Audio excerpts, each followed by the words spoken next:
আজকে তোমাদের শুরু হচ্ছে শম্ভু মিত্রের লেখা নাটক বিভাব। পরীক্ষা প্রায় দোরগোড়ায়, আর কদিন পরেই তোমাদের পরীক্ষা শুরু হবে। তার আগে সাহিত্যের ইতিহাস সহ অন্যান্য যে সমস্ত ক্লাস করানো হয়েছিল সেখানে আজকে দাঁড়িয়ে আমরা নাটকটা, তোমাদের দুটো নাটক পাঠ্য, একটা অজিতেশ বন্দ্যোপাধ্যায়ের নাটক আর একটা শম্ভু মিত্রের নাটক। বিভাব নাটকটা তোমাদের যেভাবে পাঠ্য রয়েছে সেখান থেকে খুব অল্প কথায় নাটকটাকে কিভাবে নিয়ে এসে কীরকম করে প্রশ্ন আসতো সেটা আমরা একটু দেখে নেব। খুব ডিটেলে, খুব বিস্তারিতভাবে টেক্সট পড়তে পড়তেই আমরা পরীক্ষায় কীভাবে প্রশ্ন আসে সেটা দেখে নেব। পরীক্ষা খুবই দোরগোড়ায়, খুব যত্ন করে প্রত্যেকটা লাইন, তার অর্থ কি মানে, এগুলো দেখতে দেখতে আমরা যাব। বিভাব শব্দের অর্থ হলো গিয়ে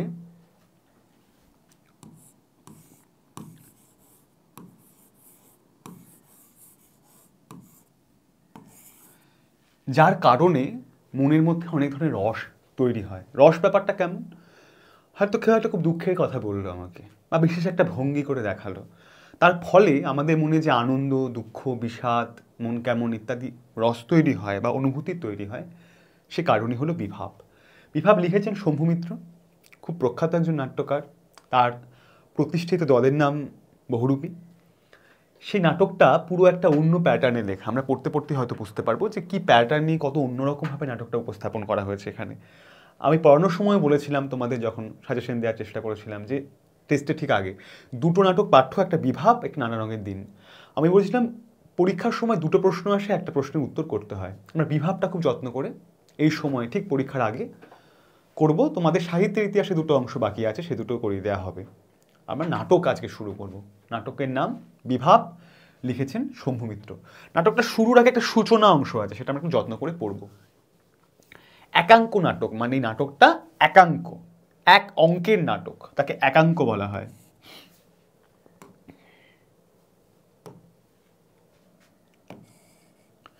এই একাঙ্কটিতে চরিত্ররা তাদের বাস্তব জীবনের পরিচিতি নিয়ে উপস্থিত হন। অর্থাৎ শম্ভু মিত্র যদি অভিনয় করেন, শম্ভু মিত্র অন্য কোনো নাম নিয়ে এখানে আসেননি। তিনি শম্ভু মিত্র হিসেবেই মঞ্চে এসেছেন। এটা আমাদের কাছে একটু নতুন, কারণ আমরা যখন সিনেমা বা কোনো থিয়েটারে মঞ্চে দেখি তখন আমরা দেখতে পাই যারা অভিনয় করছে তারা অন্য অন্য নামে চরিত্র হিসেবে আসে, কিন্তু আমরা এখানে দেখতে পাবো শম্ভু মিত্র নিজের নাম নিয়েই মঞ্চে এসে উপস্থিত হয়েছেন। অর্থাৎ বাস্তব জীবনে তারা যেমন তেমন করেই। শম্ভু মিত্রের নাম তাহলে শম্ভু, অমর গাঙ্গুলি অমর। এই যে বহুরূপী দল, এদের প্রতিষ্ঠিত দলের নাম হলো বহুরূপী। ইনি বহুরূপী নাট্যগোষ্ঠীর জন্মলগ্ন থেকে এই দলের সঙ্গে সম্পৃক্ত। কার কথা বলা হচ্ছে? অমর গাঙ্গুলির কথা বলা হচ্ছে। আর বৌদি তৃপ্তি মিত্র। বহুরূপীর সমস্ত সভ্য স্বজন পরিজন তাকে ওই নামেই ডাকতেন। কাকে না? তৃপ্তি মিত্রকে। ইনি হলেন শম্ভু মিত্রের স্ত্রী। তাই আমরা তিনজনের উল্লেখ এখানে পেলাম। কে কে? শম্ভু মিত্র, অমর গাঙ্গুলি এবং তৃপ্তি মিত্র। এই তিনজনকে নিয়ে পুরো নাটকটি আবর্তিত হবে বা পুরো নাটকটি ঘটবে। নাটকটির শুরু দর্শকের সঙ্গে শম্ভু মিত্র একটা লম্বা কথোপকথন দিয়ে। পর্দা খুললে দেখা যায় মঞ্চ সম্পূর্ণ ফাঁকা। এটা আমাদের কাছে একটু অবাক লাগছে, কারণ আমরা সবসময় দেখেছি নাটক বা সিনেমার মঞ্চে যখন কিছু শুরু হয় সেটা একটা সেট দিয়ে প্রচুর ডিজাইন করে অনেক কিছু হিসেবে সেট সাজানো থাকে স্টেজে, কিন্তু এই মঞ্চটা বিভাব নাটকের সম্পূর্ণ ফাঁকা, শূন্য, কিছু নেই। সাদা আলোর মঞ্চে মাঝখানে দাঁড়িয়ে শম্ভু মিত্র তিনি সরাসরি দর্শককে বলতে শুরু করেন। তিনি মঞ্চে প্রবেশ করেন, দাঁড়ান একটা জায়গায়, সরাসরি দর্শকদের দিকে তাকিয়ে কথা বলতে শুরু করেন। কি কথা বলেন দেখবো আমরা। শম্ভু মিত্র বলছেন, কোনো এক ভদ্রলোক পুরনো সব নাট্যশাস্ত্র তল্লাশ করে আমাদের এই নাটকের নাম দিয়েছেন বিভাব নাটক। সংস্কৃত হিসেবে তিনি ঠিক কি বেঠিক সে বিবেচনা করবেন সংস্কৃত পণ্ডিতেরা, কিন্তু নামের দিক থেকে আমাদের একটা সামান্য আপত্তি আছে। আমাদের মনে হয় এর নাম হওয়া উচিত অভাব নাটক। খুব গুরুত্বপূর্ণ জায়গা। শম্ভু মিত্রের মনে হচ্ছে নাটকটা বিভাব না হয়ে অভাব নাটক হতে পারত। কেন? কারণ দুরন্ত অভাব থেকে এর জন্ম। আমাদের একটা ভালো স্টেজ নেই, সিন সিনারি, আলো ঝালর কিছুই আমাদের নিজেদের নেই। সঙ্গে থাকবার মধ্যে আছে কেবল নাটক করবার বোকামিটা। অর্থাৎ তারা যে একটা নাটককে গড়ে তুলবেন, নাটকটা মঞ্চে উপস্থাপন করবেন, তার জন্য যে সমস্ত আলো ঝালর, মানুষজন, সিনসিনারি, প্রচুর জিনিসপত্র প্রয়োজন, তার কিছুই ওদের নেই। শুধু কি আছে? নাটক করবার বোকামিটা। দেখো স্টেজে একটা বিষয় সবসময়ই হয়, আমি সিনেমা এটা করতে পারি না, কিন্তু স্টেজে অভিনয়ের সময় একটা মানুষ যদি এরকম করে হাত নাড়ে তাহলে তাকে পাখি হিসেবে ভেবে নিতে খুব একটা অসুবিধা হয় না। বা কোনো একটা মানুষ ঢুকে যদি বলে এই যে আপনারা দেখছেন মঞ্চের সামনে বয়ে যাচ্ছে কীর্তন খোলা নদী, কিছুই নেই, কিন্তু নাটকের মঞ্চে এরকম করা যায়, একটা স্পেস, শূন্য একটা জায়গা, কিছু নেই, কিন্তু কল্পনা নাটকে অসম্ভব সুন্দরভাবে আসতে পারে। সিনেমায় হয়তো বা অন্য কোনো মাধ্যমে হয়তো এই সুযোগটা সবসময়ই থাকে না।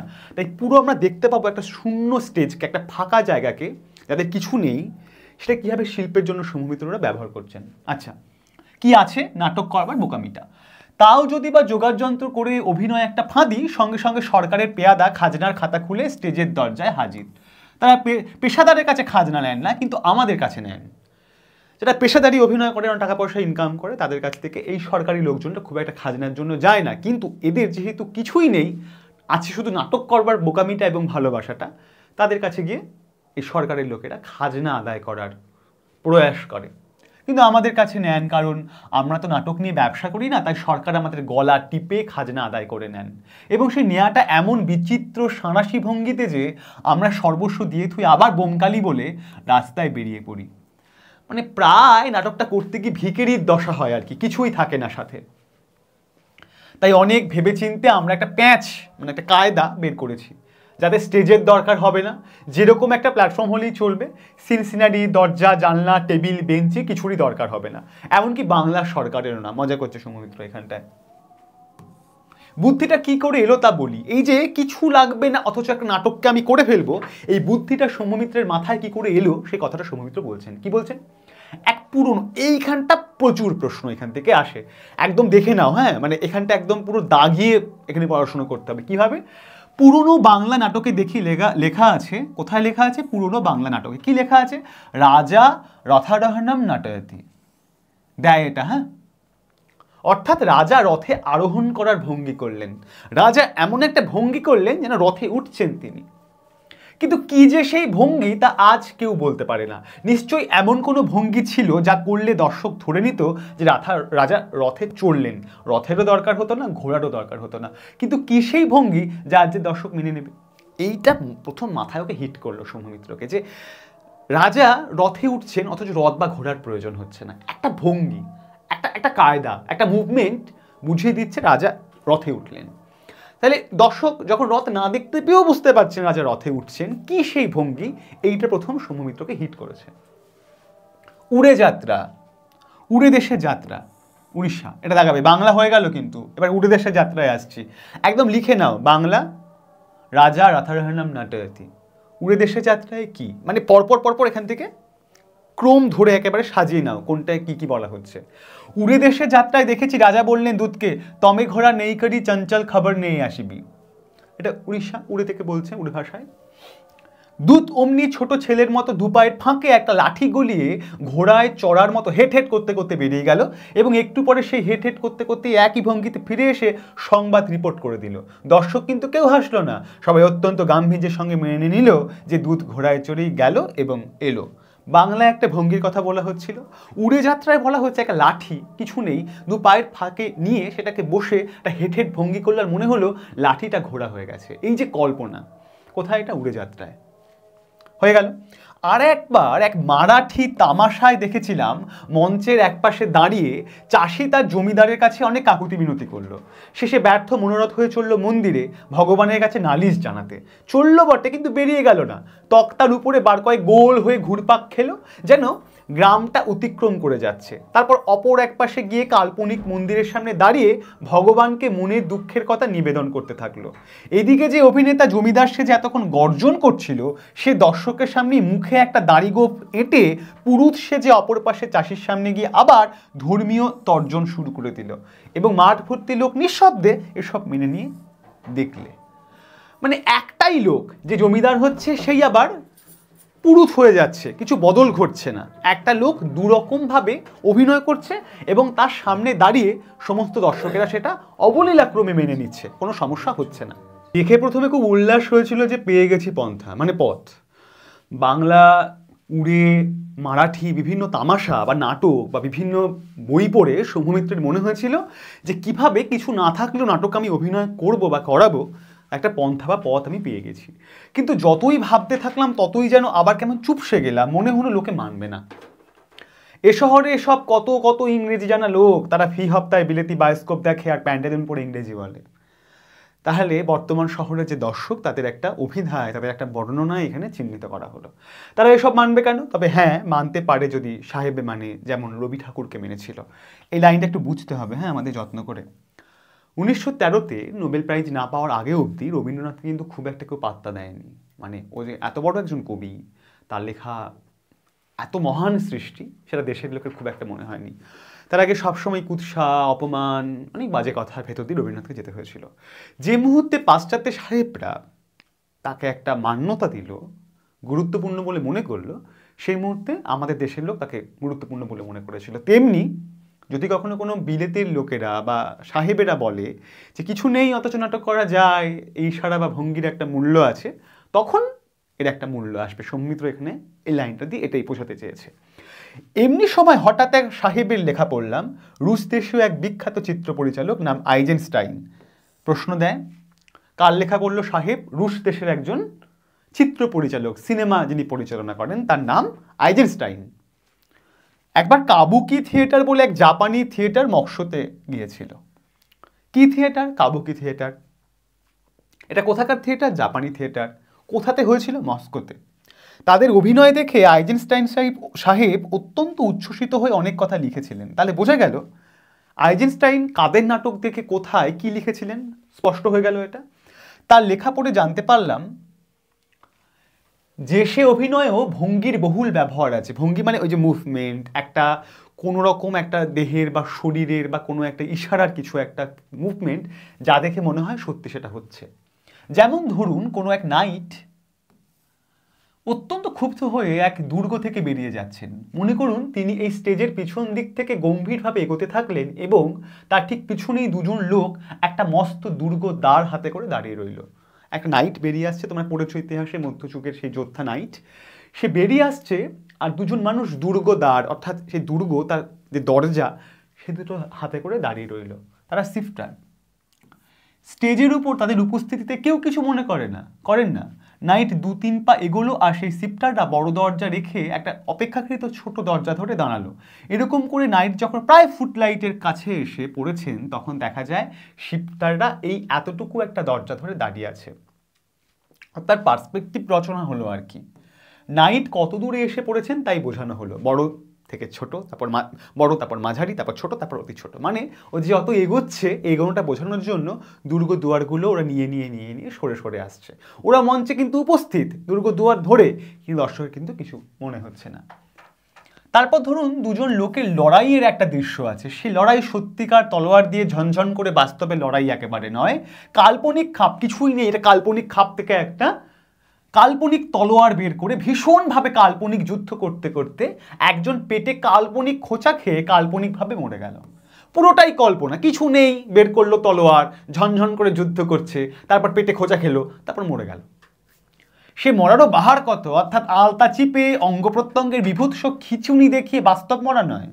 অনেকে করে না রং দেখানোর জন্য সে সময় আর কি আলতা রং ব্যবহার করে অনেকে মারা টারা যেত, সেই রকম নয়, খুব আর্টিস্টিক মরা, একেবারে এস্থেটিক মরা। সে কিরকম মরা? ধরুন একেবারে হয়তো হাতটা একটু নড়ে উঠলো, তারপর একটা ঠ্যাং তিরতির করে কাঁপলো, তারপর মুন্ডুটা দুবার নড়লো, চোখ দুবার ঘুরলো, ব্যাস, তারপর জিভ বের করে ইন্তেকাল ফরমালো, মানে মারা গেল। এবং সেই সময় যখন তার সদ্য বিধবা স্ত্রী ছুটে এসে রইরাই করে কাঁদছে, তখন যদি সেই মৃত লোকটা উঠে পুটপুট করে চলেই যায়, তো দর্শকের কিছু মনে করে না, কারণ স্ত্রীর দুঃখটাই প্রধান সেখানে, স্বামীটা অবান্তর। খুব গুরুত্বপূর্ণ জায়গা এখানটা, খুবই গুরুত্বপূর্ণ জায়গা, যে একজন লোক মঞ্চে মারা গিয়েছেন, মৃত্যুর পর সে মঞ্চ থেকে উঠে সবার সামনে গটগট গটগট করে চলে গেল। আমরা কি দেখি কোনো নাটকে বা যাত্রায় বা অন্য কোনো অভিনয়ে আলোটা বন্ধ হতে হয়, আলোটা নিভতে হয়, তারপর সেই চরিত্র উঠে যায়। কিন্তু এখানে প্রকাশ্যে একদম চোখের সামনে সে মরে গেল, উঠে চলে গেল। এখানটায় অতটা গুরুত্বপূর্ণ মৃত্যুটা নয় যতটা না তার স্ত্রীর দুঃখটা প্রধান। এই পরে বুকে ভরসা এলো, সৌমিত্র একটা জোর পেল, কারণ সাহেবে আইজেনস্টাইনের কথা বললাম, একে সার্টিফিকেট দিয়েছে। এবারে নিশ্চয়ই আমাদের দেশের ইংরেজি শিক্ষিত লোকেরাই কদর বুঝবেন। আর তো কিছুই না, খালি মেনে নেয়া। ধরে নিন আপনারা যদি মনে করতেন যে এটা একটা গভীর বন এবং আমি একটা হনুমান, তাহলে আমি হাজার আপত্তি করলেও কি চলতো? সকলে মিলে আমার মুখ পুড়িয়ে প্রমাণ করা ছাড়তেন যে আমি তাই। তাহলে সেই মনে করাটাই আর একটু বেশি করে করুন না, সব ঝঞ্ঝাট মিটে যায়। হনুমান তো মুখ পোড়া, সেটা ঠাট্টা করে বলছে যে হনুমান হলেই তো আমি মুখ পোড়াতেন, অতটা কল্পনা করে ভাবতেন, আর একটু বেশি করে ভাবুন। যেমন মনে করুন আমি কারোর বাড়ির দরজায় গিয়ে কড়া নাড়ছি আর ডাকছি, এই শুরু হচ্ছে নাটকের সংলাপ, এতটা একটা কথা পরপর পরপর সুমিত দাঁড়িয়ে দর্শকের সাথে একটা ইন্টারাকশন তৈরি করে এবং কথা বলে, নিজেই কথা বলে দর্শকদের সামনে দাঁড়িয়ে একা একা। এরপর তিনি কি বলেন যে ভঙ্গি বা ইশারার গুরুত্ব কতটা নাটকে, মানে কিছু নেই অথচ আমি ইশারা বা ভঙ্গি করে বোঝাচ্ছি, কল্পনা করে বোঝাচ্ছি যে এগুলো আছে। কি কল্পনা করতে বলছে? শুরু হচ্ছে সংলাপ এখান থেকে। শম্ভু ডাকে গিয়ে, অমর, অমর আছো নাকি? অমর স্টেজে আসে। কে অমর? অমর গাঙ্গুলি, সেই বহুরূপী দলের প্রথম থেকে আছে। অমর কি বলে, কে? শম্ভু তার মুখোমুখি দাঁড়ায়, কিন্তু দোতলা থেকে নিচে তাকানোর ভঙ্গি করে তাকিয়ে বলে, দাঁড়িয়ে আছে সামনাসামনি, এরকম পাশাপাশি দাঁড়িয়ে আছে, একদম সামনে তাকিয়ে বলে, এমন একটা ভাব করে যেন দোতলা থেকে নিচে তাকানোর ভঙ্গি করছে, তাই জন্য এরকম ঝুঁকে একটা এমন একটা ভঙ্গি করে যেন দোতলা থেকে অমর শম্ভুকে দেখছে, কিন্তু দাঁড়িয়ে আছে কিন্তু তারা সরাসরি একটা জায়গায়। আরে শম্ভুদা, কি ব্যাপার, নিচে দাঁড়িয়ে কেন, চলে আসুন। এমন একটা ভাব করো যেন দোতলায়ও দাঁড়িয়ে আছে, দোতলায় ডাকছে। শম্ভু বলে, অমরের সামনেই দাঁড়িয়ে আছে, কিন্তু বলেন ওপরের দিকে তাকিয়ে যেন দোতলায় দেখছে অমর গাঙ্গুলিকে। কি বলে, কি করে যাবো, দরজা বন্ধ যে, কিছুই নেই কিন্তু স্টেজে, হ্যাঁ মাথায় রাখতে হবে। এবার আশা করি এই যে নাটকের রসটা বা যে কথা বলতে চেষ্টা করা হচ্ছিল সেই কথাটা ধরা যাচ্ছে, যে কিছু নেই কিন্তু কল্পনায় দোতলা বাড়ি, দোতলা সিঁড়ি, উপরেও নিচেও দাঁড়িয়ে আছে সামনাসামনি, কিছু নেই। এটা মূল জায়গা নাটকের, পুরো নাটকটা এইভাবে চলবে, মূল সুর হলো আসলে এইটা। অমর বলে, ঠেলুন খুলে যাবে, সিঁড়ি দেখতে পাবেন, সোজা চলে আসুন। সুমি বলে, তাই নাকি? দরজা ঠেলার ভঙ্গি করেন, সামনে যেন সিঁড়ি দেখতে পান, সিঁড়িতে উঠবার ভঙ্গি করতে করতে, আমি তো বুঝতেই পারিনি বলে সিঁড়ি দিয়ে উঠছে, আমার একটা মুভমেন্ট করে দরজাটা ঠেলে খুলে দিয়ে। কিভাবে বুঝবেন, এভাবে তো কোনোদিন আসেননি। ততক্ষণে শম্ভুমিত্র উপরে উঠে এসেছেন। তারপর কি ব্যাপার, হঠাৎ এই সময়ে, মানে এরকম অসময়ে? শম্ভু বলে, এমনি এলাম, একেবারে এমনি নয়, বলতে পারো হাসাতে এলাম, বা হাসির খোরাক জোগাড় করতে এলাম। সম্পাদক বলেছে হাসির নাটক করতে হবে, তার নাকি দারুণ বক্স অফিস। কার বক্স অফিস খুব ভালো? হাসির নাটকের। সেইটা করার জন্য শম্ভু কি করছেন, অমর গাঙ্গুলি বাড়িতে যাচ্ছেন। কিভাবে যাচ্ছেন সেটা আমরা দেখলাম, কিছু নেই অথচ যেন তার বাড়িতে সে এসেছে। অমর বলে, হাসাতে এলেন তা বেশ, চলুন বসবার ঘরে গিয়ে বেশ জমিয়ে বসি, আমরা বাঙালিরা শুনি কাঁদুনে জাত, কথায় কথায় কাঁদি ইত্যাদি। কে বলছে এটা? অমর গাঙ্গুলি দেয় কিন্তু, হ্যাঁ, আমরা বাঙালিরা শুনি কাঁদুনে জাত, কোটেশনে ঘিরে দিয়ে বলে, কে বলেছে? অমর গাঙ্গুলি। শম্ভু, হ্যাঁ বল্লভ ভাই বলে গেছেন, বল্লভ ভাই প্যাটেল, হ্যাঁ এটা এটা নোট করবে, এই জায়গাটা খুব গুরুত্বপূর্ণ জায়গা। অমর, সুতরাং হাসতে গেলে বেশ কোমর বেঁধে হাসতে হবে। কথা বলতে বলতে তারা এক জায়গায় দুবার বৃত্তকারে ঘুরে যেন অন্য একটা ঘরে এলেন, দাঁড়িয়েছিলেন গোল করে ঘুরলেন, উনি অন্য একটা ঘরে গেলেন। একই ভঙ্গি করে অমর গাঙ্গুলি বলে, নিন বসুন এই চেয়ারটাতে, আমি জানলাটা খুলে দিই, যা গরম। অমর পিছনে গিয়ে কল্পিত জানলা খোলেন, কিছুই নেই, কিন্তু গিয়ে একটা এমন ভাব করলো, জানলা খুলে দিল। সৌমিত্র অমর নির্দিষ্ট কল্পিত চেয়ারে বসার ভঙ্গি করে থাকেন, কিছুই নেই, কিন্তু এমন একটা মুভমেন্ট করে, চেয়ারে যেমন করে বসে থাকে তেমন করে বসে থাকে, কিছুই নেই কিন্তু, হ্যাঁ। সৌমি বলে, বাহ বেশ বাতাস আসছে তো। অমর বলে, হ্যাঁ দক্ষিণমুখী জানলা যে, কি বেশ আরাম করে বসেছেন তো। অমর এসে সৌম্যমিত্রের পাশে বসেন। সৌম্য বলে, কি হে সিগারেট আছে নাকি? অমর বলে, হ্যাঁ নিশ্চয়ই, এখন আপনি যা চাইবেন তাই পাবেন আমার কাছ থেকে, আমার কাছে। এটা খুব মজার এবং গুরুত্বপূর্ণ লাইন, যা চাইবে তাই পাওয়া যাবে, কারণ কিছুই তো নেই। সিগারেট হোক, রসগোল্লা হোক, চন্দ্রমল্লিকা ফুল হোক, যা বলবে তাই নিতে পারবে, কিছুই নেই, বলবে এই দিলাম, মানে দেয়া। নাটকটা আমরা সেভাবেই দেখছি। পকেট থেকে সিগারেটের প্যাকেট বার করার ভঙ্গি করেন, কিছুই নেই, এটা মুভ করলেন, এটা বের করলেন, প্যাকেট থেকে যেন একবার বার করে সৌমিত্রকে দেন, তারপর একটা নিজের মুখে নেন। অন্য পকেট থেকে দেশলাই বার করে দুজনের সিগারেট ধরেন, কিছু নেই কিন্তু দেশলাই ধরায়, এবং উভয়ই খুব আরাম করে সিগারেট খাওয়ার ভঙ্গি করেন। এরা খুব রিল্যাক্স করে একটা সিগারেট খাচ্ছে, কিন্তু সিগারেট হাতে নেই, কিন্তু একটা ভঙ্গিটা করছে। অমর বলে, কি হে চা খাবেন নাকি? সৌম্য বলে, হ্যাঁ খেতে পারি যদি অসুবিধে না হয়। অমর, আরে না অসুবিধা আবার কি, বাদিকে উইংসের কাছে গিয়ে, স্টেজের পাশে গিয়ে, বৌদি 2 কাপ চা। অমর বলে। শম্ভু বলে, যদি অসুবিধে হয় তাহলে। নেপথ্য থেকে বৌদি তৃপ্তি, তৃপ্তি মিত্র। প্রথম এন্ট্রি, প্রথম সংলাপ, না না, কোনো অসুবিধা হবে না, আমি এক্ষুনি নিয়ে যাচ্ছি। অমর এসে আবার নিজের চেয়ারে বসার ভঙ্গি করেন। প্রায় সঙ্গে সঙ্গেই বৌদি তথা তৃপ্তি মিত্র দুহাতে কল্পিত চায়ের কাপ, কিছুই নেই কিন্তু, দুহাতে দুটো চায়ের কাপ নিয়ে আসেন। এরা দুজনে বৌদির হাত থেকে চায়ের কাপ নেন। পুরো ব্যাপারটা বোঝো, কিচ্ছু নেই, সিগারেট খাচ্ছিল, হ্যাঁ খাওয়া হয়েছে, খেয়ে কিছু নেই, কাপ নিয়েছে, এবার একটা কিচ্ছু নেই কিন্তু একটা ভঙ্গি করছে না, চা খাচ্ছে। সৌম্যমিত্র নিজের হাতের কল্পিত সিগারেটের দিকে চেয়ে বলেন, যেহেতু সিগারেট খাচ্ছিল, চাটা চলে এসেছে অলরেডি, তখন বলে যে এত বড় সিগারেটটা নষ্ট হবে। আমার গাঙ্গুলি কি বলে, ঠিক আছে ফেলে দিন না, আবার দেবো, কারণ লাগছে না তো কিছুই। সৌম্য বলে, ওহ দাতা কর্ণ যে। আমার বলে, এই কিছুক্ষণের জন্য। খুব গুরুত্বপূর্ণ কথা, এই কিছুক্ষণ মানে নাটকটা যতক্ষণ চলছে, কারণ ততক্ষণ যা যা যাওয়া যাবে তাই তাই পাওয়া যাবে। সৌম্যমিত্র সিগারেটটা ফেলে দেন, পায়ের ওপর পা তুলে আরাম করে বসে চা খেতে থাকেন। অমরকেও সেই রকমই আরাম পেতে দেখা যায়। বৌদি দুজনের দিকে কিছুক্ষণ তাকিয়ে থাকে, বলেন, তা কি খবর? সৌমিত্রকে জিজ্ঞাসা করে, তা কি খবর? সৌম্য বলে, এই এলাম আর কি। অমর বলে, শুধু এলেন না, হাসাতে এলেন। বলে না বক্স অফিস খুব হিট, হাসির নাটকে হাসানোর জন্য এসেছে, তাই বলে হাসাতে এলেন। বৌদি বলে, ও তা কই? অমর বলে, হ্যাঁ তা কই, হাসান। শম্ভু নিজের কল্পিত বসবার ভঙ্গি নির্দেশ করে, কেন হাসি পাচ্ছে না? যে বসে আছে তার অদ্ভুত মুভ করে, চেয়ারে যেমন করে বসে কিন্তু কিছু নেই, তাই বলছে কই হাসি পাচ্ছে না? শম্ভু বলেন, হ্যাঁ বল্লভ ভাই বলে গিয়েছেন। অমর ও বৌদি বলেন, না। শম্ভু কল্পিত চেয়ার থেকে টলতে টলতে দাঁড়িয়ে, সে কি এত কষ্ট করছে তবু হাসি পাচ্ছে না? যে বসে আছে তো কষ্ট করে, কিছু নেই তাও একটা অদ্ভুত মুভমেন্ট করে। অমর বলেন, আরে এতে হবে না শম্ভুদা, এতে হবে না। অমরও দাঁড়িয়ে ওঠে। বৌদি, এতে হবে না। অমর, হ্যাঁ এতে কোনো গল্প নেই, কোনো যাকে বলে হিউম্যান ইন্টারেস্ট নেই, কোনো পপুলার অ্যাপিল নেই, খামোকা হাসি পেলেই হলো। অমর এই কথাগুলো বলে, হাসি পাওয়ার তো কারণ থাকতে হবে একটা। শম্ভু বলে, ও হিউম্যান ইন্টারেস্ট, পপুলার অ্যাপিল কিছুই নেই না, তাহলে তাহলে কি করা যায়? বৌদি বলে, তাহলে। অমর বলে, তাহলে। সকলেই গালে হাত দিয়ে একটা চিন্তার ভঙ্গি করেন, এক একজন এক এক রকম মুভমেন্ট করেন। বৌদি বলে, আচ্ছা আমি একটা কথা বলবো? সৌম্য বলে, হ্যাঁ হ্যাঁ নিশ্চয়ই নিশ্চয়ই। অমর বলে, বলুন না বলুন। বৌদি বলে, আচ্ছা পপুলার করতে হবে, এই তো? তা পৃথিবীর সবচেয়ে পপুলার, সবচেয়ে ইন্টারেস্টেড জিনিস কি? শম্ভু বলে, সবচেয়ে পপুলার লাড়ি লাপ্পা। বৌদি প্রশ্ন করেছে, হ্যাঁ পপুলার জিনিস কি? এরা দুজনে বলে লাড়ি লাপ্পা। বৌদি বলে, না না তার চেয়েও পপুলার। অমর বলে, তার চেয়েও পপুলার কি? বৌদি বলে, প্রেম। সবচেয়ে পপুলার, হ্যাঁ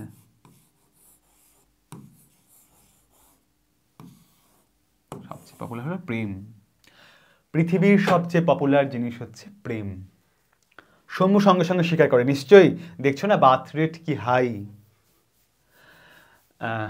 বৌদি বলে, বেশ, তাহলে সবচেয়ে পপুলার জিনিস যদি প্রেম হয়, তাহলে আমাদের কি করা উচিত? সৌম্য বলে, কি করা উচিত?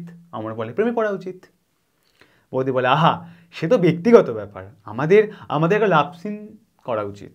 Soumya, love scene? বলে, হ্যাঁ লাভ সিন আবার কি? বৌদি বলে, আরে লাভ সিন বোঝেন না, মানে প্রেমের অভিনয়। আমার বলে, হ্যাঁ হ্যাঁ বুঝতে পেরেছি, লাভ সিন লাভ সিন, বায়োস্কোপে দেখেছি, বায়োস্কোপ মানে সিনেমা, তখন সিনেমাকে বায়োস্কোপ বলা হতো। বৌদি বলে, আচ্ছা তাহলে একটা লাভ সিন করা যাক, কিন্তু তাহলে তো এই টেবিল চেয়ারগুলোকে সরাতে হবে। শম্ভু অমর, ও হ্যাঁ হ্যাঁ এক্ষুনি সরিয়ে দিচ্ছি, কিন্তু কিছু নেই স্টেজে। হ্যাঁ, দুটো কল্পিত চেয়ার এবং একটা টেবিল ওরা দুজনে নিয়ে যেন রেখে আসে একদিকে, রেখে হাত ঝেড়ে বৌদির কাছে এসে দাঁড়ায়। আচ্ছা লাভ সিন করতে হলে প্রথমেই কি দরকার? বৌদি বলে। শম্ভু বলে, কি? চাঁদ, আকাশ। ওমর বলে, আর দক্ষিণের খোলা বাতাস। বৌদি, আরে ওসব তো পরে, তার আগে দরকার একজন নায়ক এবং নায়িকার। শম্ভু বলে, হ্যাঁ সে তো বটেই, নইলে একা চাঁদ আর কি করবে? হ্যাঁ, লাভ সিন তৈরি হবে তো? আমার বলে, হ্যাঁ ড্যাব ড্যাব করে তাকিয়ে থাকা ছাড়া। বৌদি বলে, আচ্ছা তাহলে আমাদের দরকার একজন নায়ক এবং একজন নায়িকা। শম্ভু বলে, নায়িকার দরকার, নায়িকার দরকার। বলেই তাড়াতাড়ি দর্শকদের দিকে তাকিয়ে একটা নায়িকা খোঁজবার ভঙ্গি করেন, যে কোথায় পাওয়া যায় নায়িকা। বৌদি অমরের কাছে গিয়ে, নায়িকা তো আমিই হতে পারি। শম্ভু, তুমিই হবে? অমর, হ্যাঁ হ্যাঁ শম্ভুদা বৌদি হন না, অনেক দিন থেকে আমাদের দলে রয়েছেন। শম্ভু বলে আচ্ছা তাহলে তুমিই হও। বৌদি আচ্ছা নায়িকা তাহলে আমি হলুম, এখন নায়ক? অমর নায়কের কথা শুনেই তাড়াতাড়ি একটু এগিয়ে পকেট থেকে রুমাল বার করে মুখ মুছে একদিকে কায়দা করে তাকিয়ে একটা পা নাড়াতে থাকে, ওটা মুভ করতে থাকে। বৌদি একবার শম্ভু মিত্রের দিকে একবার অমর গাঙ্গুলির দিকে যেন পরখ করে দেখেন, তারপর সিদ্ধান্ত নেন। বৌদি শম্ভু মিত্রকে বলেন আচ্ছা নায়ক তুমিই হও। শম্ভু আমি? অবাক হয় অমর। বৌদির কথা শুনে সে স্পষ্টত হতাশ। এই অমর ভেবেছিল নায়ক কোথায় ওই হবে, এই জন্য এই মুখটুক পুছে একটা বেশ দাঁড়িয়ে একটা ভাব করছিল এরকম, কিন্তু সে হতাশ হয়। তারপর অপ্রস্তুত ভাবটা কাটাবার জন্য হাসপার ভঙ্গি করে বলে হ্যাঁ হ্যাঁ হ্যাঁ শম্ভুদা মানে আপনি আপনি আপনি আপনি হন আপনি হন আপনি হন। শম্ভু বলে আমি হব, কিন্তু আমাকে অবশ্য মানায় ভালো, চেহারা ঠিক মানে। অমর সে অবশ্য আমাকে কি আর কম মানায়, তা যাকগে আপনিই হন, অমর বলে। বৌদি বলে এখন তাহলে তুমি নায়ক আর আমি নায়িকা। আর এই ঘরটা ধরো রাস্তা, বললাম তোমাদের থিয়েটারে সবসময় এটা করা যায় যে কিছু নেই অথচ আছে একটা ঘর, বলা হচ্ছে সেটা রাস্তা। শম্ভু বলে রাস্তা মানে পাবলিক থ্রোফেয়ার? অমর বলে আরে বাবা ঘরটা রাস্তা। বৌদি বলে হ্যাঁ এটা একটা রাস্তা, এখান থেকে নায়িকা কলেজ থেকে ফিরছে আর নায়ক আসছে, রাস্তায় তাদের দুজনের ধাক্কাধাক্কি হবে। শম্ভু বলে রাস্তায় ধাক্কাধাক্কি হবে? অমর আর তাতেই হবে পরিচয়? বৌদি হ্যাঁ হ্যাঁ লাভ সিনে তাই হয়, নাও নাও আমি যাচ্ছি তুমি এসো এসো এসো বলে দুজন দুদিক থেকে আসতে থাকে। দুজনেই একটু পেছিয়ে গিয়ে স্টার্ট দিতে যান, শম্ভু মিত্র হঠাৎ চেঁচিয়ে ওঠেন। শম্ভু বলে এই দাঁড়াও দাঁড়াও আমি তো নায়ক। তা এ নায়ক কে, মানে সে কোত্থেকে আসছে, অফিস কলেজ থেকে না বলাও যায় না আজকাল স্কুল থেকে? বৌদি বলে নায়ক আসছে এটাই হলো বড় কথা, নায়ক নায়ক। শম্ভু বলে ও নায়ক নায়ক, তার অফিস নেই কলেজ নেই কিছু নেই? অমর খালি সে ধাক্কা দিয়ে বেড়ায়? শম্ভু বলে বাহ বেশ তো ঠিক আছে আমি যাচ্ছি, দুহাত জোর করে প্রণাম করে জয় নটনাতায় বলে চলে যায়। দেখাবে হ্যাঁ কি বলে শুরু করেছিল।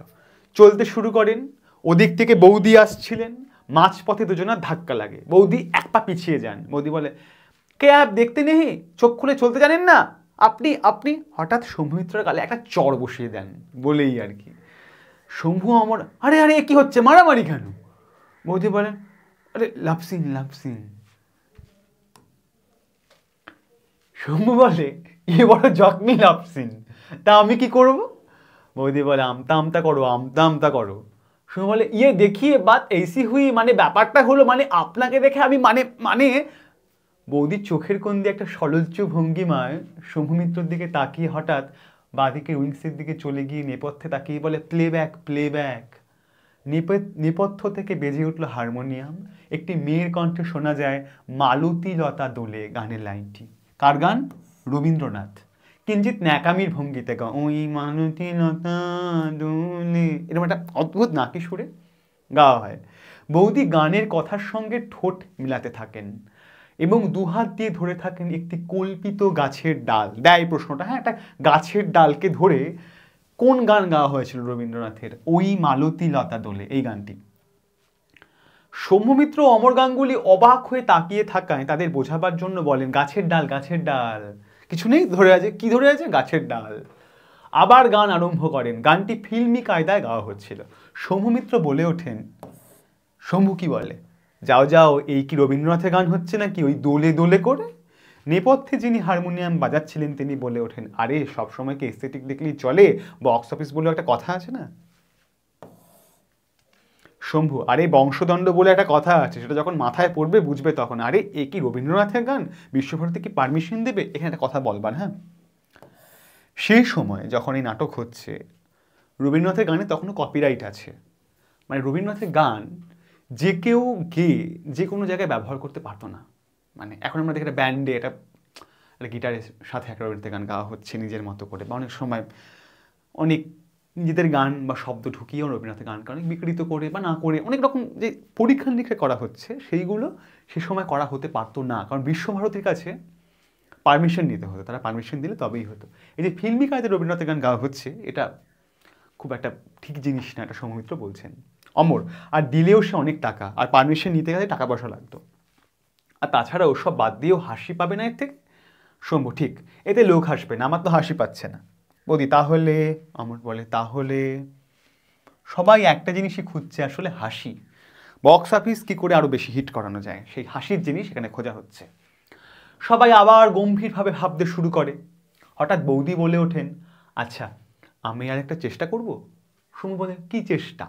অমর, হ্যাঁ চেষ্টা শেষ পর্যন্ত করতে হবে। বৌদি বলে, ধরো আমরা যদি আর একটা লাভ সিন করি। সুমু বলে, আরে এর মাথায় খালি লাভ সিন ঘরে রে। অমর, যুগটা কি দেখুন।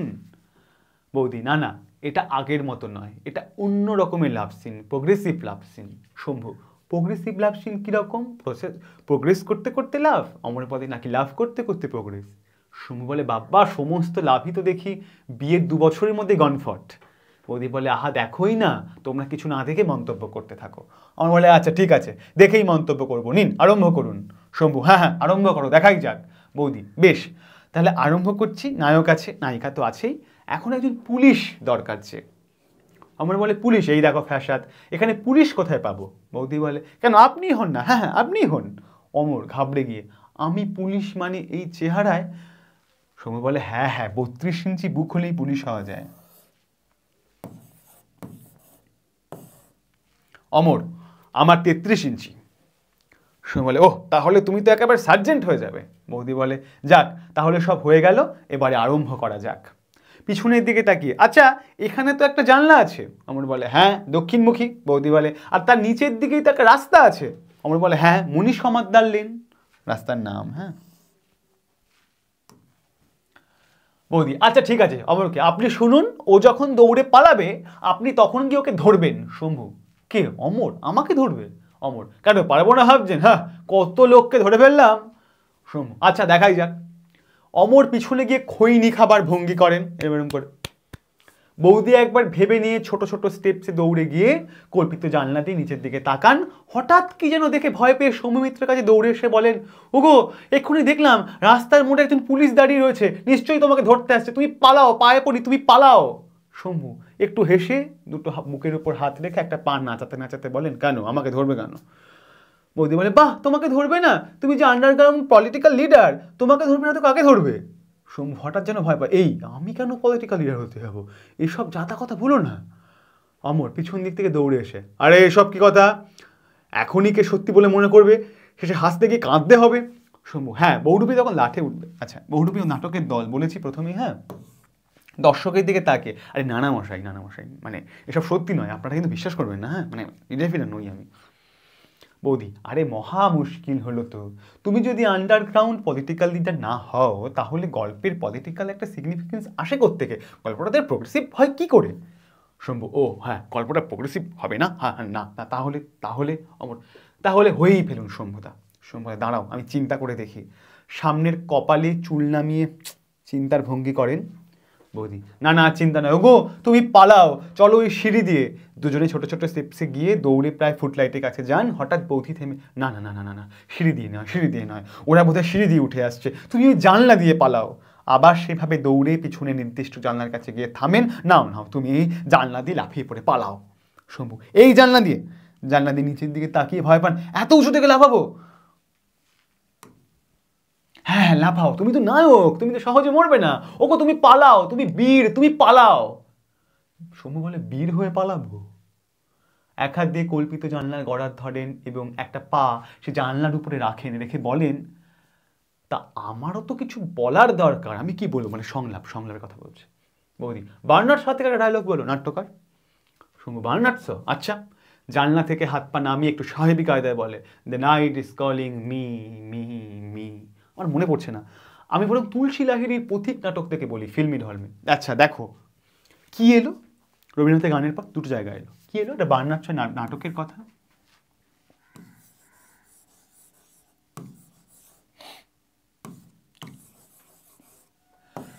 আর কি এলো?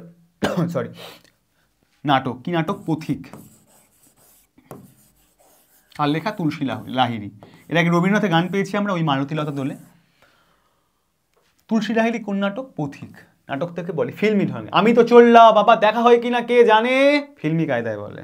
বলে জানলার নিচে তাকিয়ে নিচে লাফিয়ে পড়ার ভঙ্গি করেন এবং লাফিয়ে নিচ থেকে উপরের দিকে তাকিয়ে থাকেন, মানে দোতলা থেকে এক নেমে গেল লাফিয়ে জানলা দিয়ে দক্ষিণ খোলা। কি বলে? বৌদি জানলা ধরে নিচের দিকে তাকিয়ে, আমি তো এখানেই থাকবো, যদি মনে হয় সময় পাও, বলতে থাকে। শুভমিত্র নিচে থেকে হাত নাড়েন। বৌদি কান্নার হাত নাড়ছে, চলে যাচ্ছে তো, বিদায়। নায়ক নায়িকার কাছ থেকে বিদায় নিচ্ছে পুলিশের ভয়ে, সে এবার আন্ডারগ্রাউন্ড পলিটিক্যাল লিডার। বৌদি কান্নার ভঙ্গিতে মুখে হাত দিয়ে জানলার কাছ থেকে দৌড়ে চলে আসেন ফ্রন্ট স্টেজে, যেন কান্নায় ভেঙে পড়েন। অমর এতক্ষণ নিচে দাঁড়িয়ে খৈনি খাচ্ছিল, হঠাৎ যেন সে দেখতে পেল বাড়ির জানালায় কে যেন লাফিয়ে পড়লো, সেই দিকে তাকিয়ে বলে উঠল, আরে খিড়কি সে কি উতরায়া, ছোট্টা হঙ্গা জরুর, আরে পাকড়ো। শুনে বলে, এই সেরেছে, আবার কি ফ্যাঁসাত। সৌম্যমিত্র এবং অমর গাঙ্গুলি নিজেদের জায়গায় দাঁড়িয়ে খুব জোরে কিছু করছে, দাঁড়িয়েছে, হ্যাঁ ভঙ্গি করছে, যেন দৌড়ুচ্ছে। একটা জায়গায় দাঁড়িয়ে আছে কিন্তু এমন একটা হাতে মুভমেন্ট করছে, যেন ছুটছে, দৌড়ুচ্ছে। সেইভাবে দৌড়তে দৌড়তে অমর চিৎকার করতে থাকে, পাকড়ো পাকড়ো। কিছুক্ষণ পরে হঠাৎ দুজনে থেমে যান। অমর মুখ মুছতে মুছতে সামনের দিকে চলে আসেন এবং একটু গম্ভীরতরতার মুখ। শম্ভুমিত্র বৌদি উৎসুক দৃষ্টিতে তার পিছন পিছন যান। শম্ভু ও বৌদি বলে, কি হলো, কেমন হলো? বলে, হলো না, কিছুই হলো না। বৌদি বলে, কিছুই হলো না মানে হাসি পেল না? ও বলে, না, হাসি পেল না। বৌদি শম্ভুমিত্রকে বলে, কি তোমারও হাসি পেল না? সে বলে, হ্যাঁ, আমার মানে মানে একটু একটু একটু একটু হাসি পাচ্ছিল। আমার নায়ক হয়ে বসে আছেন, হাসি তো পাবেই। বৌদি বলে, তাহলে আপনার হাসি পেল না? আমার বলে, না, এতে আমার হাসি পেল না। বৌদি ক্রমশ রাগতে থাকে, তাহলে আপনার হাসি পেল না? আমার ক্রমশ দুর্বল হয়ে পড়ে, না, পেল না। বৌদি, তাহলে আপনার হাসি জীবনে কোনো দিন পাবে না, বলে বৌদি রেগে দুপদাপ আওয়াজ করতে করতে পায় স্টেজ ছেড়ে চলে যায়। শম্ভু বলে, দিলে তো রাগিয়ে? অমর বলে, সত্যি কথা বলার দোষ। শম্ভু বলে, কে বলেছে সত্যি কথা বলতে? সংস্কৃত পড়নি, মা ব্রুয়াত সত্যম অপপ্রিয়ম? অমর, সংস্কৃতে 13 পেয়েছিলাম বলে। আচ্ছা, অমর কত পেয়েছিল সংস্কৃতে? 13। সংস্কৃততে 13 পেয়েছিলাম বলে হেড পণ্ডিত স্কুলে আমাকে প্রমোশন দেননি। শম্ভু, তাহলে? অমর, তাহলে? শম্ভুমিত্র প্রথমে কোমরের পেছনে হাত রেখে এবং তার পেছনে অমরও সে একইভাবে পেছনে হাত রেখে দাঁড়ান বিশেষ ভঙ্গিতে। সেইভাবে একবার স্টেজের ডান দিক থেকে বাঁ দিকে, একবার বাঁ দিক থেকে ডান দিকে ঘুরতে থাকেন, মুখে ভীষণ চিন্তা। হঠাৎ শম্ভুমিত্র অমরের পিঠে ধাক্কা দিয়ে বলেন, হয়েছে। অমর বলে, কি হয়েছে? শম্ভু বলে, জীবন কোথায়? অমর বুকে হাত দিয়ে হাড়টা অনুভব করতে করতে, কোথায়? শম্ভু বলে, রাস্তায়, মাঠে, ঘাটে, এই 4 দেয়ালের মধ্যে, এই ঘরের মধ্যে জীবনকে উপলব্ধি করা যাবে না, হাসিও পাবে না। সুতরাং চলো বাইরে, হাসির খোরাক, পপুলার জিনিসের খোরাক পাবে। অমর বলে, চলুন যাওয়া যাক। দুজনে সেই জায়গায় দুবার বৃত্তাকারে ঘুরে সিঁড়ির কাছে আসেন এবং কল্পিত সিঁড়ি দিয়ে নেমে নিচে আসেন, দরজা বন্ধ করে দিয়ে যেন সেই রাস্তা দিয়ে চলতে থাকেন চারিদিক দেখতে দেখতে। একটু হেঁটে তারপর এক জায়গায় দাঁড়িয়ে থেকে আবার হেঁটে যাওয়ার ভঙ্গি করেন। মানে ঘুরে ঘুরে ওরা দেখছে চারপাশ, হাসির জিনিস, পপুলার জিনিসের খোরাক খুঁজে পাওয়ার জন্য 4 দেয়ালে ঘর ছেড়ে বাইরে বেরিয়ে এসে। শম্ভু বলে, কই হে, কিছুই তো দেখা যাচ্ছে না। অমর, হ্যাঁ, জীবনও শুকিয়ে যাচ্ছে, এদিকে বোঝা যায়। ওরা পাচ্ছে না। হঠাৎ এক পাশ থেকে একজন লোক একটা মোটর কার আঁকা ছবি ধরে মুখে একটা হর্নের আওয়াজ করতে করতে ওদের ক্রস করে চলে যায়। খুব ইন্টারেস্টিং, হ্যাঁ, এটা খুব মজার। একটা লোক মুখে একটা একটা একটা একটা মোটর কার আঁকা একটা ছবি এঁকেছে, ছবি প্ল্যাকেটে, সে মুখে হর্ন দিচ্ছে মোটর গাড়ির, এইটা করে রাস্তা তো যাচ্ছে, ওরা পাশ দিয়ে চলে যাচ্ছে ক্রস করে, যেন মোটর গাড়ি যাচ্ছে। একটা মানুষ করছে, কিন্তু এটা মোটর কারের প্রয়োজন হচ্ছে না। অমর যেন আরেকটা লোক বাসের ছবি নিয়ে অন্য দিক থেকে আসে, যাচ্ছিল বাস নিয়ে, দিক থেকে একটা বাসের ছবি আঁকা একটা লোক এগিয়ে আসছে, মানে যেন বাস আসছে। অমর যেন বাস চাপা পড়ছিল, সৌমিত্র টেনে নেন ও বাস ড্রাইভারকে বকে ওঠেন, সরিয়ে দেয়। বাস ড্রাইভার নিজের ভাষায় চেঁচিয়ে ওঠে। হাত রিক্সার ছবি নিয়ে মুখে টুং টুং করতে করতে একটা লোক ঢোকে, চলে যায়। শেষে একটা লোক ট্রামের ছবি নিয়ে ঢোকে, মুখে ট্রামের ঘন্টির ঠ্যাং ঠ্যাং আওয়াজ। সে সোজা রাস্তা ধরে মঞ্চের একদিক থেকে অন্যদিকে চলে যায়। মানে পথ, সে ট্রাম, বাস, মোটর কার ঘুরছে, চাপা পড়তে পড়তে বাজছে, সেটা কিছু নেই, অথচ মঞ্চের মধ্যে সব কিছু হচ্ছে, যেটা আমরা পড়ছিলাম প্রথমে। সৌম্যমিত্র বলেন, দেখেছো, ইংরেজ কোম্পানি কি না, তাই ঠিক লাইন ধরে চলেছে। ওরা তখন হাঁটার ভঙ্গিতে পা নেড়ে চলেছেন। শম্ভু, না, কোথাও জীবনের খোরাক, হাসির খোরাক নেই। হঠাৎ পিছন থেকে শোভাযাত্রীদের ক্ষীণ একটা আওয়াজ পাওয়া যায়। শোভাযাত্রী মানে অনেকে একসাথে বেরিয়েছে, একটা একটা একটা দল। চাল চাই কাপড় চাই, চাল চাই কাপড় চাই ইত্যাদি দাবিতে সৌম্যমিত্র সেই দিকে তাকিয়ে দূরে মিছিল দেখতে পেয়ে বলে ওঠেন, সৌম্য এই দেখো আবার মিছিল আসছে, এই নিয়ে নাটক লেখো, দেখো পুলিশেও ছাড়বে না, লোকেও দেখবে না। যেহেতু রাজনৈতিক বিষয়, সরকারি পুলিশ, বুঝতেই পারছো ব্যাপারটা। শোভাযাত্রীদের আওয়াজ শোনা যাচ্ছে আরো কাছে। চাল চাই কাপড় চাই মানে বোঝা যাচ্ছে যে সে সময় খিদে, মানুষের যে ক্ষুধা আন্দোলন, যে খাদ্য আন্দোলন, বস্ত্র কত দামি এবং দুর্মূল্য সেই সময়, তার দাবিতে মিছিল বেরিয়েছে।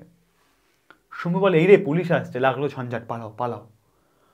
আমার বলে হ্যাঁ বলেন কি? দুজনে হাত ধরাধরি করে ডান দিকে পিছনের উইং দিয়ে পালিয়ে যান। মিছিল ঢোকে অভিনেতার বাঁ হাতের পিছনের উইং দিয়ে, কয়েকজন মেয়ে এবং কয়েকজন ছেলে।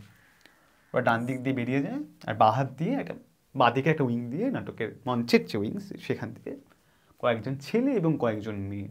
দেখবে এই আন্দোলনে সবসময় বরাবর একদম প্রথম দিন থেকে যত আন্দোলন হয়েছে, এই তরুণ ছেলে মেয়েরা, ছাত্র যারা, ইয়াং যারা, তারা এগিয়ে এসেছেন। এই খাদ্য আন্দোলনের সময় দেখো কয়েকজন ছেলে এবং কয়েকজন মেয়ে যারা একেবারে তরুণী, তারা আর কি আন্দোলনে নেমেছে নাটকের মধ্যে। যেমন ফেস্টুন বা পতাকা কিছু ধরে আছে হাতে, খুব ছোট ছোট স্টেপে এগোয় তারা, আস্তে আস্তে মুখে বলতে থাকে চাল চাই কাপড় চাই, চাল চাই কাপড় চাই, দাবি করছে আর কি। এরা কিছুটা ঢুকে গেলে অন্য দিক থেকে, অর্থাৎ অভিনেতার ডান হাতের গেট উইং দিয়ে একজন সার্জেন্ট এবং দুজন পুলিশ অফিসার ঢোকে। সার্জেন্ট বা পুলিশের পরিচ্ছদের মধ্যে কোনো বিশেষত্ব নেই, কেবল সার্জেন্টের একটা ক্রস বেল্ট থাকে, পুলিশের হাতে বন্দুক ধরে রাখার ভঙ্গি করে, কিছু নেই হচ্ছে একটা বন্দুক ধরে আছে যেন।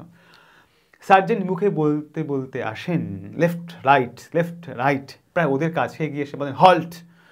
পুলিশের মার্চ বন্ধ করে পুলিশেরা। শোভাযাত্রীরা একই জায়গায় দাঁড়িয়ে চলার ভঙ্গি করতে থাকে, ওই তার চলছে এরকম একটা মুভমেন্ট করে, একই কথা বলে যেতে থাকে চাল চাই কাপড় চাই, চাল চাই কাপড় চাই, চাল চাই কাপড় চাই। সার্জেন্ট বলে তোমরা ফিরে যাও, কেউ উত্তর করে না, একইভাবে স্লোগান দিতে থাকে চাল চাই কাপড় চাই, চাল চাই কাপড় চাই। তোমরা ফিরে যাবে কি না? শোভাযাত্রীদের মধ্যে সামনের মেয়েটি বলে ওঠে না। একজন একটি উত্তর দেয়, উত্তরটা কি না, সেটা কি একটা মেয়ে। সার্জেন্ট বলে তোমরা ফিরে না গেলে আমি গুলি করতে বাধ্য হব। শোভাযাত্রীরা পরস্পরের দিকে তাকায়, উচ্চগ্রামে আবার শুরু করে চাল চাই কাপড় চাই, চাল চাই কাপড় চাই। সার্জেন্ট প্রচন্ড রেগে পুলিশের দিকে, একবার মিছিলের দিকে তাকায়, পরে পুলিশদের বলে সার্জেন্ট রেডি এম। পুলিশেরা বসে পড়ে, কল্পিত বন্দুক তাক করে ধরে।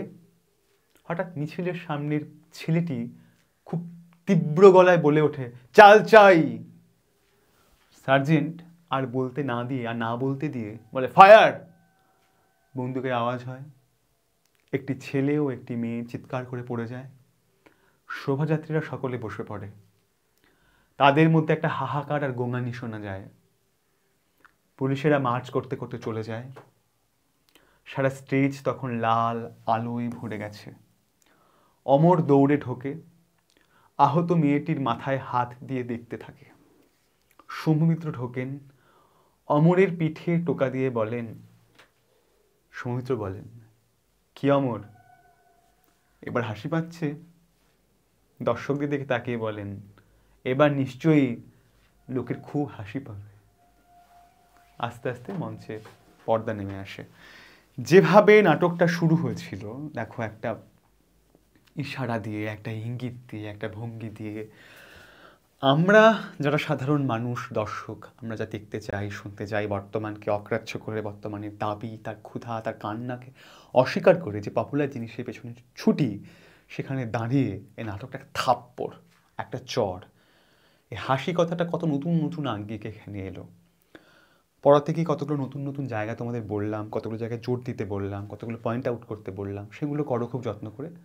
বইটা কাছে রেখে ক্লাসটা মন দিয়ে শুনলেই নাটকটা আত্মস্থ হয়ে যাবে বলে বিশ্বাস। এবং আমার মনে হয় তোমরা যেহেতু পরীক্ষা খুব কাছে, আগেও পড়েছো, ক্লাসটা একটু যত্ন করে দেখো, তাহলেই নাটকটা আত্মস্থ হয়ে যাবে, তোমাদের মনে থাকবে। কেবল পড়বার জন্য পড়া নয়, মন দিয়ে খুব যত্ন করে অনুভূতির সঙ্গে ব্যাপারটাকে নেওয়ার চেষ্টা করবে, তাহলে আর ভুলবে না। নোট লেখার দরকার হবে না, মন থেকেই লেখা যাবে। এটুকুই বলবার। সবাই খুব যত্ন করে, ভালো করে, সময় নষ্ট না করে, আর মাত্র কটা দিন আছে, খুব ভালো করে পড়াশোনা করো। পরবর্তী ক্লাসে তোমাদের সাথে দেখা হচ্ছে।